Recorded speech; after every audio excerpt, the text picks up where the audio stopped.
فرمایا یہی حالت ہے اس کی جو نفل کو چھوڑے نا، فرض کی طرف آئے نا۔ میلاد ہر سال منائے، 11ویں ہر مہینے منائے، جب عشر کی باری آئے تو بخار چڑھ جائے، جب زکوٰۃ کی باری آئے تو بخار چڑھ جائے۔ فرمایا یہ اس عورت کی طرح ہے، اس کو میلاد اور 11ویں کی نیکی رب نہیں دیتا جب تک یہ شخص اپنے فرائض کو پورا نہیں کرے گا۔ سبحان اللہ سبحان اللہ، وہ غلط تو نہیں کہہ رہے؟ عشر سمجھتے ہیں آپ؟ یہ سامنے گندم ہے نا، آپ کی زمین سے جو کچھ بھی اگے جس کی کوئی مالیت ہو، دیکھیں گے اس جگہ پانی کیسا آتا ہے، فقط بارش کا یا اپنی طرف سے ٹویل وغیرہ چلا کے پانی دیا جاتا ہے؟ اگر تو اپنی طرف سے ہے، اگر تو جس طرح غالباً آپ لوگوں کے علاقے میں تو آپ نے 20واں حصہ نکالنا ہے، 19 مالٹے آپ کے 20واں رب کا، سمجھ آئیے؟ 19 آم مینگو جس کو آپ کھاتے ہیں، 19 آپ کے اور 20واں رب کا، یہ عشر ہے۔ اور اگر زمین ایسی ہے جس طرح کے تھل کے علاقے میں کہ پانی فقط بارشی ہے تو 9 محلے کے ہیں، 10واں رب کا ہے، 9 محلے کے ہیں اور 10واں رب کا ہے۔ زکوٰۃ سمجھتے ہیں آپ؟ پہلے سمجھ لیں پھر قرآن کو لے آئیں گے، جو بات کی ہے اس پہ قرآن سے دلیل بھی عرض کریں گے، ایسے نہیں آگے جائیں گے۔ زکوٰۃ سمجھتے ہیں؟ عشر جب بھی کھیتی باڑی تیار ہو دینا پڑتا ہے، سال میں 10 مرتبہ تیار ہو 10 مرتبہ دینا پڑے گا، خرچے بھی نہیں نکالنے۔ اتنے کا بیج ڈلا تھا، اتنے کی کھاد آئی تھی، اتنے کی سپرے آئی تھی، اتنے کا ڈیزل آیا تھا، اتنے کا جناب وہ جو ہم چلاتے ہیں پیٹر اس پہ خرچہ ہو گیا، اتنے کا ٹریکٹر والا لے گیا، یہ سب بعد میں اللہ کا حصہ پہلے نکالنا ہے۔ اللہ کا حصہ پہلے نکالنا ہے، اور جو نہ نکالے اس کے لیے قرآن کی رہنمائی ہو جائے نا، بولنے تو صحیح، اور اگر نکالنا ہو تو دیں گے کس کو؟ کسی کو ہدایت مل جائے، نکالنے پہ آ جائے، چلو یار آج تک بڑا جرم ہے میں کرتا رہا ہوں، اب نکالوں گا تو دے گا کس کو؟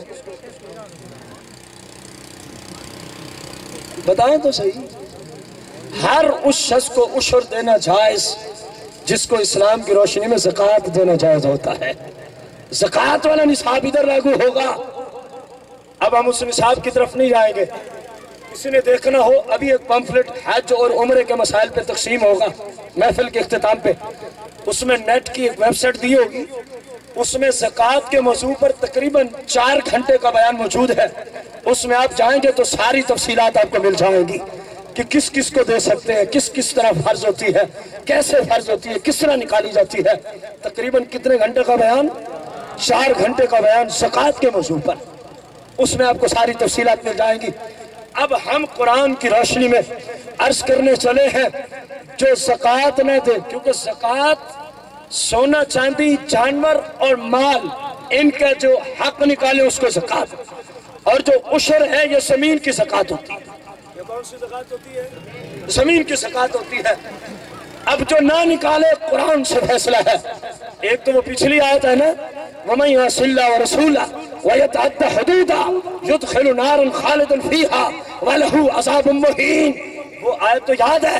ایک اور آیت سورہ توبہ سے، کہاں سے پڑھ رہے ہیں؟ سورہ توبہ سے۔ آپ قرآن کے درس کی طرف توجہ رکھیں، آئیں گے جائیں گے، کیونکہ بتقاضا بشریت کسی کو کوئی حاجت کسی کو کوئی حاجت۔ آپ قرآن کے درس پہ غور کریں، اپنے آپ کو سمجھائیں کہ میں نے قرآن پہ عمل کرنا ہے، سیکھیں گے تو عمل کریں گے نا۔ اب جو نہ دے عشر، جو نہ دے زکوٰۃ، جو نہ دے صدقۃ الفطر، جو شخص نہ کرے حج کے فرض ہونے کے باوجود حج، یہ سارے مالی صدقات ہیں، اس کا حکم والذین یکنزون الذھب والفضہ۔ اور وہ مسلمان جن کے پاس، میں مفہومی معنی اس کر رہا ہوں، وقت نہیں کہ پہلے لفظی پھر مفہوم، جن کے پاس اتنا مال ہے جس پہ زکوٰۃ شرعاً فرض ہوتی ہے، جن پہ زکوٰۃ شرعاً کیا ہوتی ہے؟ فرض وَلَا يُنْفِقُونَهَا فِي سَبِيلِ اللَّهِ، اور وہ اللہ کا حق دیتے نہیں، زکوٰۃ نہیں دیتے، صدقۃ الفطر نہیں دیتے، عشر نہیں دیتے۔ اب ان کا قرآن کی روشنی میں فتویٰ کیا ہے؟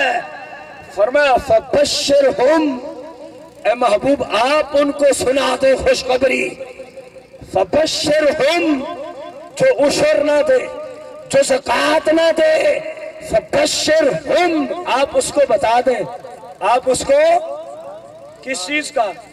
بِعَذَابٍ علیم، بِعَذَابٍ علیم۔ زمین دارو غور کرو، کان کھول کے رب کا قرآن سنو۔ رب نے زمین دی ہے تو عشر نکالا کرو، رب نے مال سونا چاندی دیا ہے تو اس کی زکوٰۃ دیا کرو، ورنہ قرآن کا یہ فتویٰ ذہن میں رکھ کے جانا۔ فرمایا جس کو ہم مال دیں اور وہ اس کی زکوٰۃ نہ دے، جس کو زمینیں دیں، کھیتی باڑی دیں، اس کا عشر نہ نکالے، فَبَشِّرْهُمْ بِعَذَابٍ علیم، محبوب ان کو دردناک عذاب کی بشارت۔ قرآن میں کسی کو شک ہے؟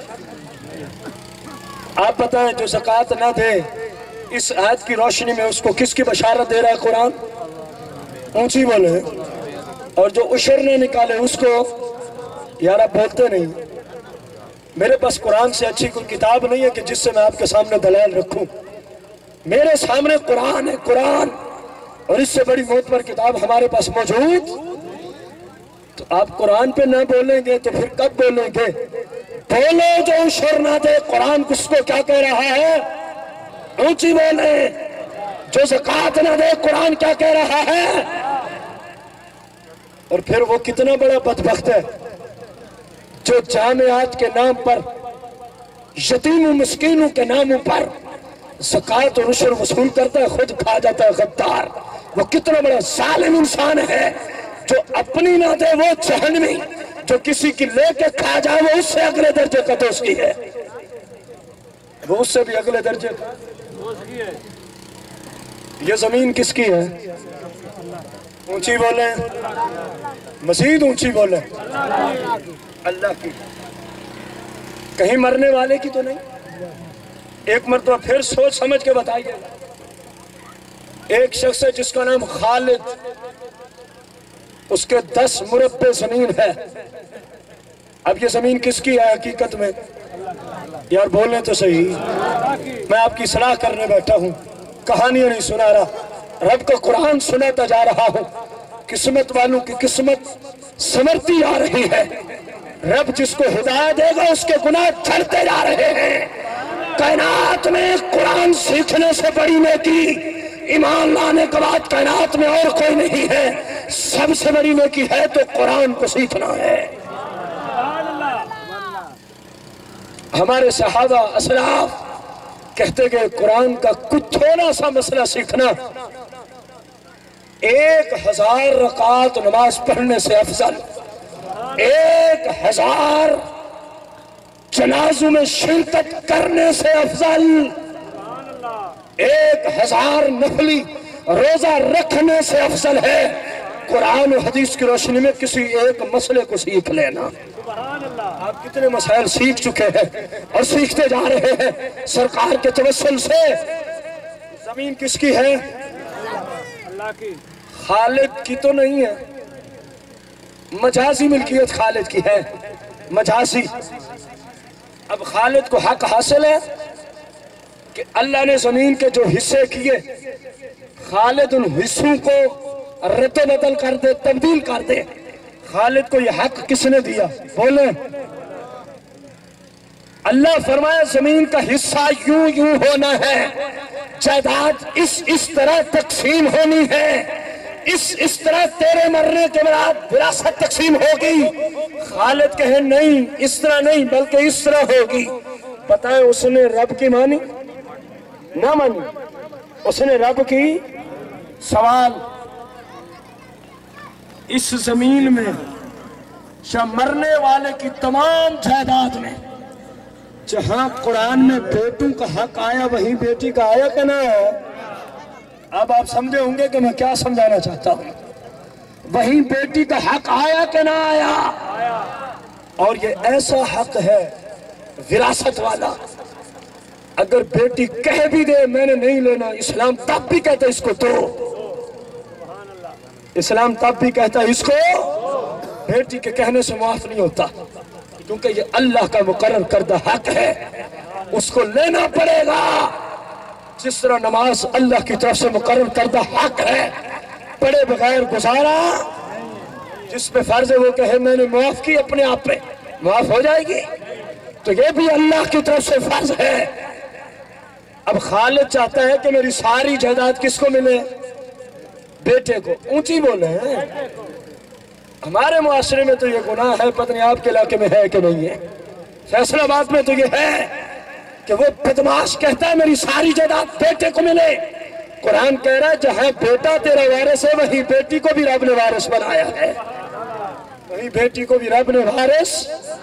دیکھیں رب کا قرآن ہے، یوصیکم اللہ، اللہ تمہیں حکم دیتا ہے، اللہ تمہیں فی اولادکم، فی اولادکم، تمہاری اولاد کے بارے میں، تمہاری کون حکم دیتا ہے؟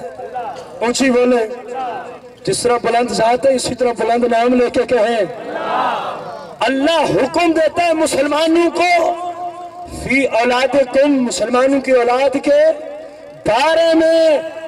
کیا حکم ہے؟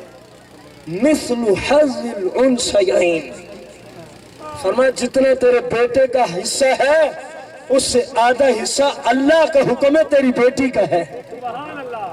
اگر 10 ایکڑ ایک بیٹے کا حصہ بنا تو بیٹی کا 5 ایکڑ حصہ بنتا ہے۔ اگر ایک بیٹے کا وراثت سے حصہ 25 لاکھ روپے بنا تو بیٹی کا حصہ 12 لاکھ اور 50,000 روپے بنتا ہے۔ اللہ حکم دیتا ہے مسلمانوں کو، اللہ حکم دیتا ہے، اور مسلمان کہتے ہیں نہیں، ہم نے تو اپنی عقل کو سامنے رکھنا ہے، ہم تو صرف کس کو دیں گے؟ اونچی بولے، ہوتا ہے نا اس طرح۔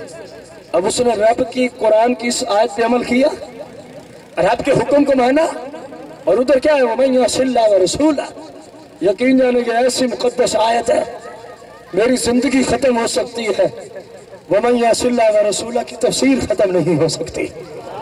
اللہ کے کلام میں اتنی فصاحت و بلاغت ہے، فرمایا جو بھی اللہ رسول کی نافرمانی کرے وَيَتَعَدَّ حُدُودَهُ، اللہ کی بنائی ہوئی حدوں کو توڑے، يُدْخِلْهُ نَارًا، اللہ اس کو کہاں داخل کرے گا؟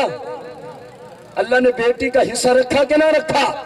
یہ اللہ کی حد ہے، جو بیٹی کو نہ دے اس نے اللہ کی حد کو توڑ دیا، اس نے اللہ کی نافرمانی کی، اللہ کے حکم سے منہ موڑ لیا۔ اور قرآن کہہ رہا ہے جو اللہ کے حکم سے منہ موڑے وہ کہاں ہے؟ تجھے کیا ملے گا بیٹوں کو دیکھ کے سوائے دوزخ کے؟ حدیث پاک کا مفہوم ہے، سرکار فرماتے ہیں جو اپنی بیٹی کو، جو اپنی وراثت سے محروم کرتا ہے اللہ اس کے باپ کو جنت سے محروم کر دیتا ہے۔ دے اپنے بیٹوں کو وراثت، ابدی زندگی تیری برباد ہو جائے گی۔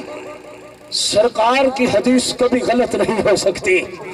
یہ آسمان ابھی ٹوٹ پڑے یہ ممکن ہے، یہ درخت ابھی چلنا شروع ہو جائیں ممکن ہے، یہ ساری زمین ابھی سونے کی ہو جائے ممکن ہے، آسمان کے چاند ستارے سورج زمین پہ آ جائے ممکن ہے، پہاڑ چلنا شروع کر دے ممکن ہے، خدا کی قسم جو مصطفیٰ فرما دے اس کے خلاف نہیں ہو سکتا۔